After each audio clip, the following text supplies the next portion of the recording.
नमस्ते स्टूडेंट्स। मेरा नाम भारत जोशी है और मैं आप लोगों को सभी कंपटीशन एग्जाम के लिए जो भी हमारा सब्जेक्ट है उनके बारे में जानकारी दूंगा और मैं खास तौर पर पढ़ाऊंगा ज्योग्राफी यानी भूगोल।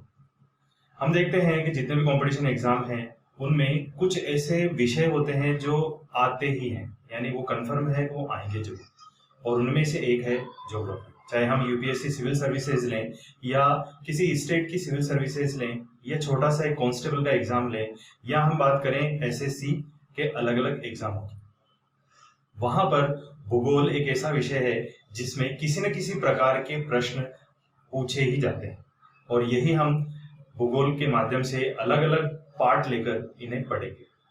उसमें इंडिया ज्योग्राफी भी है, वर्ल्ड की ज्योग्राफी है और साथ ही साथ राजस्थान की ज्योग्राफी भी है। तो स्टेट हो चाहे सेंट्रल लेवल हो, उसके लिए हम ज्योग्राफी जो सब्जेक्ट है उसे तैयार करेंगे स्टेप बाय स्टेप।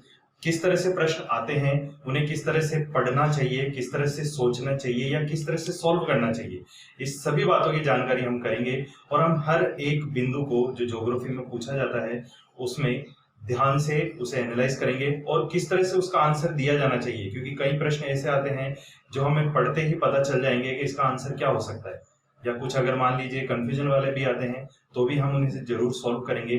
आपकी जितनी भी समस्याएं हैं ज्योग्राफी सब्जेक्ट को लेके उसे हम जरूर पूरा करेंगे और अलग अलग टॉपिक को अलग अलग समय में एक के बाद एक समय से समय देखते रहेंगे। तो आइए हम शुरू करते हैं भूगोल की पहली क्लास। तो आइए हम शुरू करते हैं ज्योग्राफी। तो कोई भी टॉपिक हम शुरू करें उससे पहले हम ये देख लेते हैं कि कौन कौन से ऐसे ज्योग्राफी के पार्ट हैं जो कॉम्पिटिटिव एग्जाम में पूछे जाते हैं।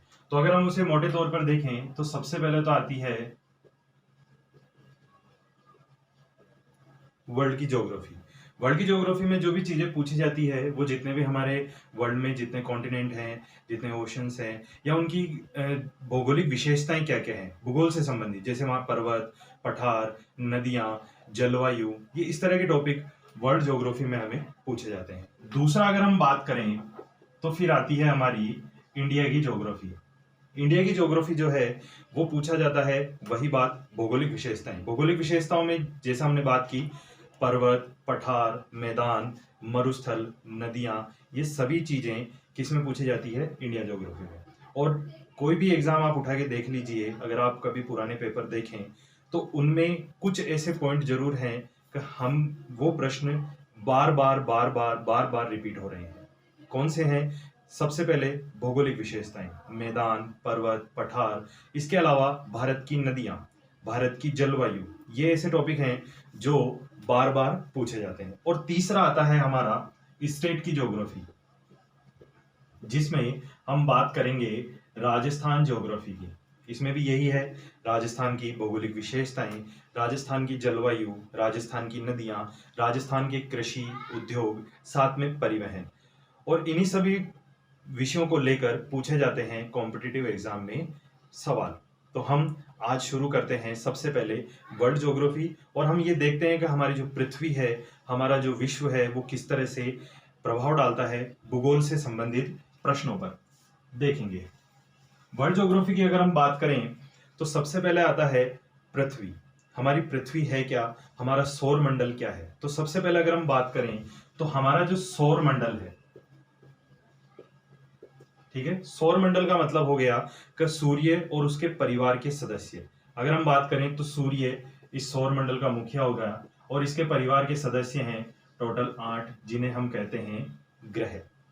यानी सूर्य और उसके साथ में 8 ग्रह शामिल किए जाते हैं हमारे सौर मंडल में, और इसके साथ इन्हीं ग्रहों के उपग्रह, साथ में क्षुद्र ग्रह जिन्हें हम कहते हैं बोने ग्रह।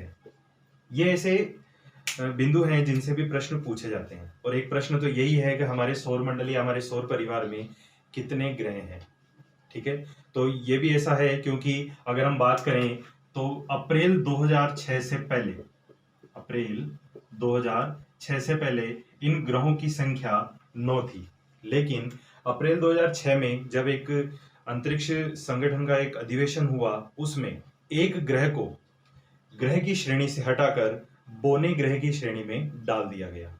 तो उसके बाद अगर हम बात करें हमारे सौर मंडल में कितने ग्रह हैं, तो वो संख्या आती है 8। और ये जो ग्रह था वो था प्लूटो, जिसे हम हिंदी में यम भी कहते हैं। तो इसे ग्रह की श्रेणी से हटाकर बोने ग्रह की श्रेणी में डाल दिया गया। और इसी सौर मंडल के 8 ग्रहों में हमारे तीसरे नंबर का जो ग्रह है वो है हमारी पृथ्वी, जो सूर्य से, क्योंकि सूर्य हमारा केंद्र है और इस सूर्य और पृथ्वी के मध्य की जो दूरी है वो लगभग है 14.7 करोड़ किलोमीटर। ठीक है, ये हमारी औसत दूरी है। ये दूरी भी बदलती रहती है, वो हम आगे के टॉपिक में देखेंगे। तो अब यही जो दूरी है ये हमारे पृथ्वी पर जलवायु या हम ये कह सकते हैं वायुमंडल का निर्माण करती है। और ये ऐसी आदर्श स्थिति है कि इसी के कारण हमारी पृथ्वी पर मनुष्य और विभिन्न जीव जंतुओं का जीवन संभव हो पाया है। तो एक प्रश्न यही बनता है हमारे सौरमंडल में कितने ग्रह हैं। अब बात करते हैं हमारी पृथ्वी की। पृथ्वी की अगर हम बात करें तो पृथ्वी हमने दूरी देख ली सूर्य से, और ये पृथ्वी इस सूर्य का जो चक्कर लगाती है वो लगाती है लगभग 365 दिन, यानी एक वर्ष का समय लग गया किसमें, पृथ्वी को सूर्य का चक्कर लगाने में। और साथ ही साथ यही पृथ्वी अपनी ही अक्ष पर यानी अपने ही स्थान पर भी घूमती रहती है, और उसको समय लगता है लगभग 24 घंटे का, यानी एक दिन का, जिसे हम दिन और रात को मिलाकर देख सकते हैं। ठीक है, तो ये हमारी पृथ्वी, सूर्य हमारे केंद्र में है, तीसरे नंबर का ग्रह है, 365 दिन यानी एक वर्ष का समय लगता है सूर्य के चक्कर लगाने में, और साथ ही पृथ्वी को अपने अक्ष पर यानी अपनी दूरी पर, अपने ही स्थान पर, अपने ही केंद्र पर घूमने में समय लगता है 24 घंटे यानी एक दिन का। अब इसी के साथ अगर हम बात करें तो पृथ्वी का उपग्रह, क्योंकि हर ग्रह के कोई ना कोई उपग्रह हैं, कुछ ऐसे ग्रह भी हैं जैसे बुध जिसका कोई उपग्रह नहीं है, लेकिन हम पृथ्वी की बात करें तो एकमात्र उपग्रह है और वह है चंद्रमा। यह भी पृथ्वी का चक्कर लगाता रहता है, और इसी चक्कर के साथ साथ जब पृथ्वी के चक्कर लगाते हुए चंद्रमा और साथ में पृथ्वी भी सूर्य का चक्कर लगाती रहती है।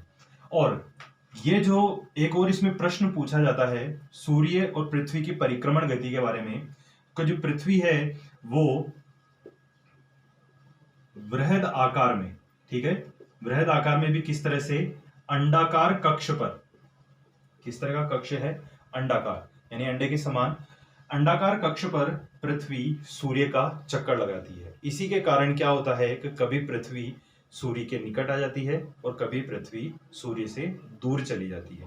और ये स्थितियों से भी हमारे प्रश्न काफी पूछे जाते हैं, जो मुख्य रूप से पूछे जाते हैं एसएससी और सिविल सर्विसेज, या हम कह सकते हैं जो सेंट्रल लेवल के जितने भी एग्जाम होते हैं, इनमें इस तरह से भी प्रश्न पूछा जाता है। और यही है वृहद अंडाकार कक्ष का जो प्रभाव पड़ता है पृथ्वी पर। अब जो हमने ये देखी औसत दूरी, और ये इसी अंडाकार कक्ष के कारण ये औसत दूरी भी लगातार बदलती रहती है। एक बार ये स्थिति होती है सर्वाधिक दूर, जो होती है लगभग 15.2 करोड़ किलोमीटर। ये सर्वाधिक दूर की स्थिति होती है और इसे कहा जाता है अपसौर स्थिति, जब पृथ्वी और सूर्य के बीच में सर्वाधिक दूरी होती है। और एक जैसा समय आता है जब पृथ्वी और सूर्य सबसे निकट होते हैं, और वो दूरी होती है 14.7 करोड़ किलोमीटर। ये कहलाती है उपसौर की स्थिति। ठीक है, उपसौर की स्थिति। और अपसौर की जो स्थिति आती है वो आती है जनवरी के महीने में, और उपसौर की स्थिति आती है जुलाई के महीने में।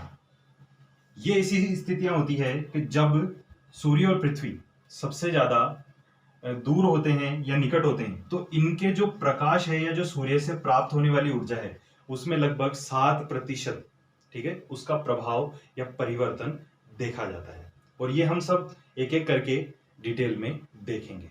ठीक है, ये अभी केवल एक परिचय है। उसके बाद हम एक एक करके, क्योंकि इसकी तिथियां हैं, इनका परिक्रमण है, पृथ्वी अपने अक्ष पर भी घूम रही है, ये सब स्थितियां हम एक एक करके धीरे धीरे देखेंगे। तो ये आज का हमारा वीडियो है, जो है वर्ल्ड ज्योग्राफी से। केवल हमने एक परिचय दिया है कि भूगोल में क्या क्या प्रश्न पूछे जाते हैं, किस तरह से पूछे जाते हैं। Thank you.